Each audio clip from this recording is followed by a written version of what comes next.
Hello everyone, welcome to science and mathematics world. I am Kaushlan Khare और आज के इस वीडियो में हम देखेंगे आपके chapter first matter our surrounding की एक्सरसाइज के क्वेश्चंस को। पिछले वीडियो में हम 5 क्वेश्चंस कवर कर चुके हैं, अब 6 क्वेश्चन से आगे बढ़ते हैं। तो 6 क्वेश्चन में हमें रीजंस देना है, justify, give reason to justify. क्या जस्टिफाई करना है? जैसे पहला क्वेश्चन है कि water at room temperature is liquid. पानी जो है वो यदि रूम टेम्परेचर में है तो वो लिक्विड होता है, ऐसा क्यों होता है? तो इसका आंसर देना है हमें। तो इसमें क्या है कि water at room temperature is liquid. पानी जब रूम टेम्परेचर पे होता है तो लिक्विड होता है, बिकॉज क्योंकि इट हैज़ फ्लूइडिटी। इसमें क्या होता है? फ्लूइडिटी होती है, मतलब बहने का गुण होता है। Also it has a fixed volume, इसके पास फिक्स्ड वॉल्यूम भी होता है, बट नॉट डेफिनेट शेप। लेकिन इसका शेप डेफिनेट नहीं होता। वो उसमें क्या है कि वो उसी कंटेनर का शेप ले लेता है जिसमें वो उसमें रखा जाता है। तो यही कारण है कि पानी जो होता है वो लिक्विड होता है रूम टेम्परेचर पे। अब चलते हैं दूसरे क्वेश्चन पे, बी नंबर पे क्वेश्चन पे। इसमें है कि एन आयरन अलमेरा, आपने सभी ने देखी होगी आयरन अलमेरा, लोहे की अलमारी जो होती है, इज सॉलिड। वो सॉलिड होती है कब? एट रूम टेम्परेचर पे। तो ऐसा क्यों होता है? तो इसका आंसर है कि an iron almirah is a solid. Iron almirah solid होती है एट रूम टेम्परेचर पे, बिकॉज इट इज रिजिड। ये रिजिड है, मतलब दृढ़ है। और इसके रिजिड है मतलब दृढ़ है, सॉलिड है। और फिर it has a definite shape, उसका डेफिनेट शेप भी है, इसीलिए वो सॉलिड रहती है।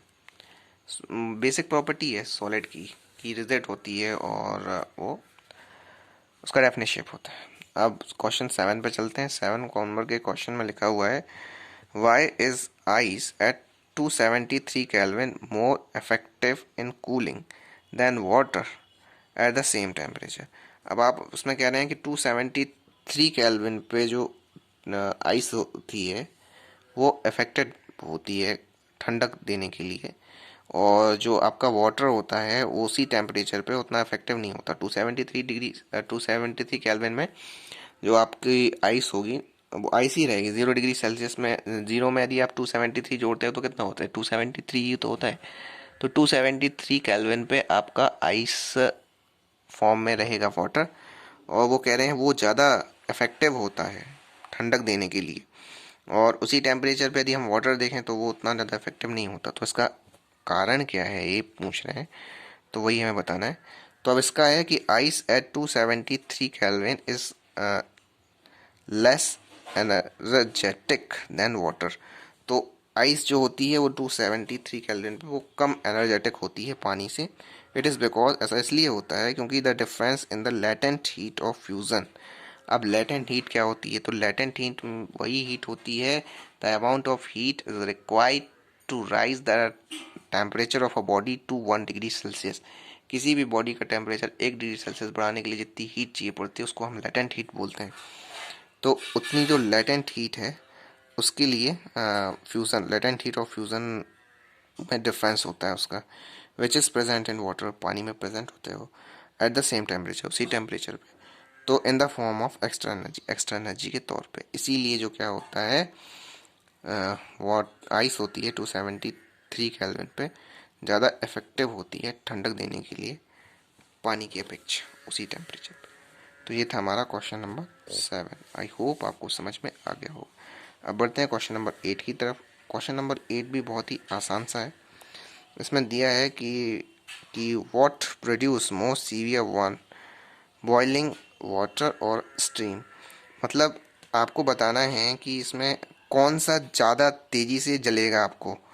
आप यदि किससे बॉइलिंग, गर्म पानी आपके हाथ पे गिर जाए तब आप ज़्यादा जलोगे, या फिर जो भाप रहती ना उससे आप ज़्यादा जलोगे।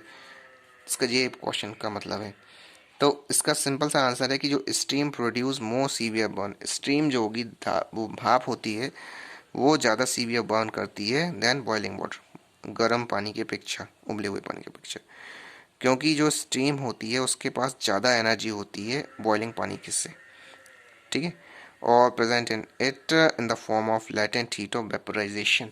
और वो जो हीट होती है, वो एनर्जी होती है उसमें लेटेंट हीट के तौर पे मौजूद होती है आपकी स्टीम में, लेटेंट हीट ऑफ वेपोराइजेशन के फॉर्म में। इसीलिए जो स्टीम होती है, मतलब भाप है, वो ज़्यादा सीवियर बर्न देगी बॉइलिंग वाटर की अपेक्षा। ये है हमारा आखिरी क्वेश्चन, क्वेश्चन नंबर 9। इसमें बताना है हमें कि ए बी सी डी ई और एफ जो यहाँ पे दिए हुए इस डायग्राम में, तो वो चेंज इन उसको स्टेट को चेंज करते हुए बता रहे हैं। तो सिर्फ क्या है, तो देख लेते हैं। उलझा हुआ सा डायग्राम है लेकिन बहुत ही आसान है, कोई कुछ इसमें नहीं। इसमें यहाँ पे लिखा हुआ सबसे पहले increase heat and decrease in pressure. इसमें कह रहे हैं हीट इंक्रीज कर रहे हैं और प्रेशर जो है वो डिक्रीज कर रहे हैं। ठीक है, तो यहाँ से सॉलिड है, सॉलिड से अब यहाँ पे कुछ ए किया तो वो लिक्विड में कन्वर्ट हुआ, और डी किया तो वो फिर से सॉलिड में कन्वर्ट हो गया। तो ए क्या है, ए है मेल्टिंग, मेल्ट होना। सॉलिड जब मेल्ट होगा तभी तो आपका लिक्विड में कन्वर्ट होगा, है ना। तो ए हो गया आपका मेल्टिंग, ये देखिए ये लिखा है। तो सॉलिड जब मेल्ट होगा तभी तो वो काय में कन्वर्ट होगा, लिक्विड में। और लिक्विड डी जो है वो है सॉलिडिफिकेशन, इसका सॉलिडिफिकेशन करेंगे लिक्विड का, तो वो होगा आपका सॉलिड में कन्वर्ट हो जाएगा। देखिए अब इसमें यहाँ पे है बी, लिक्विड को यदि हम कूल करते हैं तो वो गैस हो जाता है, कंडेंसेशन। ठीक है, तो कंडेंसेशन करते हैं मतलब उसे कन्वर्ट करते हैं किस में, ठंडक कर देते हैं उसे, तो वो गैस में कन्वर्ट हो जाता है। तो यहाँ पे बी में क्या आएगा, कंडेंसेशन आएगा। अब सी में क्या होगा, सी में होगा कंडेंसेशन का,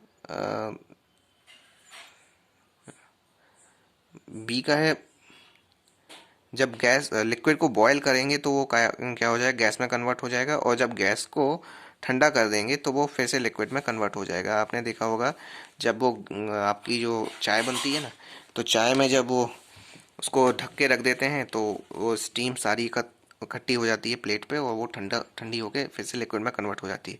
उसी तरह से है, जब लिक्विड को ज़्यादा गर्म कर देते हैं तो वो गैस में कन्वर्ट हो जाता है, और वो गैस को ठंडा कर देते हैं तो वो आपका कन्वर्ट हो जाता है किसमें, लिक्विड में। तो ये था आपका, आप देख लीजिए इसमें बी और सी लिखा हुआ है। बी का मतलब है बॉयलिंग, सी का मतलब है कंडेंसेशन। अब यहाँ पे डी का मतलब तो यहाँ पे आपको पता चल ही गया है कि इसका मतलब है सॉलिडिफिकेशन, सॉलिडिफिकेशन हो रहा है यहाँ। और यहाँ पे एफ दिया है, गैस किस तरह से आपकी सॉलिड में कन्वर्ट होगी। तो एफ का मतलब होता है सब्लिमेशन, सब्लिमेशन प्रोसेस के जरिए ये वो आपका फिर से सॉलिड में कन्वर्ट हो जाएगा। सब्लिमेशन में आपने पहले भी अपने बताया आपको कि कुछ चीज़ें ऐसी होती हैं कि इनको आप गर्म करते हो तो डायरेक्ट गैस में कन्वर्ट हो जाते हैं, तो फिर ठंडक होकर फिर से सॉलिड बन जाएंगे, तो ये सब्लिमेशन यहाँ पे आएगा। तो ये थे ए बी सी डी। ए है आपका मेल्टिंग, बी है आपका बॉइलिंग, सी है आपका कंडेंसेशन, और डी है सॉलिडिफिकेशन, ई है आपका सब्लिमेशन, और एफ भी अगेन सब्लिमेशन। तो ये हैं हमारे A B C D E F. तो वो सारे यहाँ पे अरेंज होने, ये थे हमारे क्वेश्चन नंबर 9। पूरे क्वेश्चन हो गए आज। आई होप आपको समझ में आ गए होंगे, और यदि आपको समझ में थोड़ी भी आए हों तो प्लीज़ वीडियो को लाइक कर दीजिएगा, और इसे अपने दोस्तों के साथ भी शेयर कीजिएगा। और चैनल पे यदि नए हो तो पहले प्लीज़ इसे सब्सक्राइब कर लीजिएगा, ताकि हम आपको और भी कुछ वीडियोस इसी तरह के दे सकें। मिलते हैं अगली वीडियो में। गुड बाय, जय श्री राम।